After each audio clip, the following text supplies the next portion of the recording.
Good morning and it's harvest time. So ito yung pipino namin.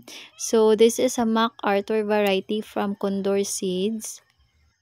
Yung pipino namin is palipas na kasi more than 2 months na siya at may konti pa rin na pwedeng i-harvest.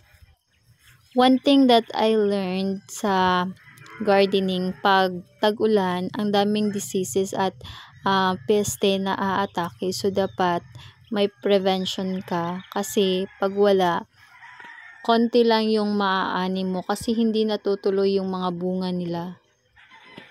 Yung garden namin maliit lang. So we have pipino, ampalaya, talong, sili.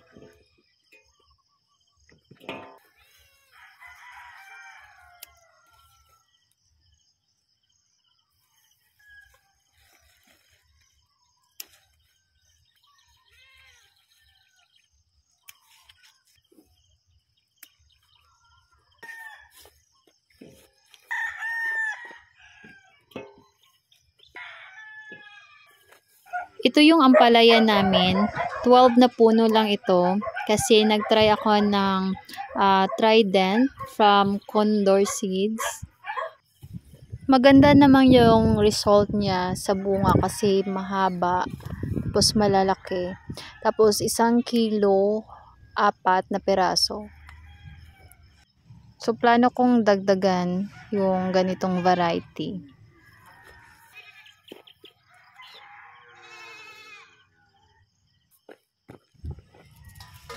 At ito naman yung talong namin, Cleopatra variety from Chaitai ata yung company nito.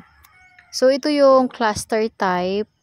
Pag hindi masyadong umuulan, matataba at mahaba yung bunga niya. Pero pag continuous yung ulan na ilang araw, yung bunga niya lumiit.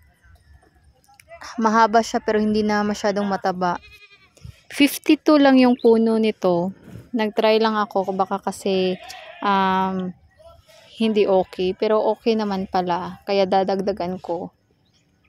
Before, yung mga talong namin na sapat lang. So, 200 na puno yun. So, maraming bunga. Pero, I think mas maraming bunga pag naka-plat compare sa naka-pot. Yung kagandahan ng MacArthur variety ng pipino, sunod-sunod yung bunga niya sa isang stem. Pero, yung paglaki niya, medyo mabagal compare sa Legacy F1 ng S-Twist Seeds. So, for me, mas maganda yung S-Twist. Pero, ewan ko lang sa iba. Kasi sa market namin, dark green yung gusto nila. Pero, nabibenta naman yung Legacy.